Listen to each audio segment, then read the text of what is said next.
बहुत प्राचीन समय की बात है। संसार था, मनुष्य था, शब्द भी थे, लेकिन ज्ञान नहीं था। लोग बोलते थे, पर उनकी बातों में गहराई नहीं होती थी।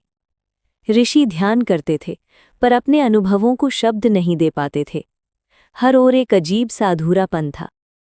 ये देखकर ब्रह्मा जी चिंतित हो गए। उन्होंने सृष्टि की शांति में आंखें बंद की और ध्यान लगाया।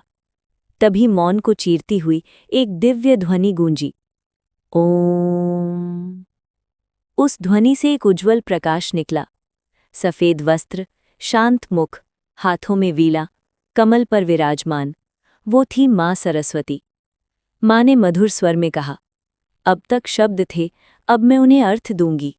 अब तक ध्वनि थी, अब मैं उसे ज्ञान बनाऊंगी। जैसे ही उन्होंने वीणा छेड़ी, संगीत जन्मा। जहां उनकी दृष्टि पड़ी, वहां अज्ञान का अंधकार मिट गया। एक शिष्य ने देखा कि माँ के साथ एक हंस है। उसने पूछा, माँ, हंस ही क्यों? माँ मुस्कुराई और बोली, हंस दूध और पानी को अलग कर सकता है, वैसे ही सच्चा विद्यार्थी सत्य और असत्य में भेद करना सीखता है। एक राजा माँ के पास आया और बोला, माँ, मुझे बहुत विद्वान बना दीजिए। माँ ने वीणा के तार ढीले किए, संगीत बिगड़ गया। फिर तार बहुत कस दिए, फिर भी स्वर बिगड़ गया। माँ बोली, ज्ञान ना तो अहंकार में मिलता है, ना आलस्य में।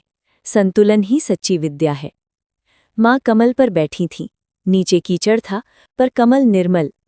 उन्होंने कहा, संसार में रहो, कर्तव्य निभाओ, पर मोह में मत फंसो।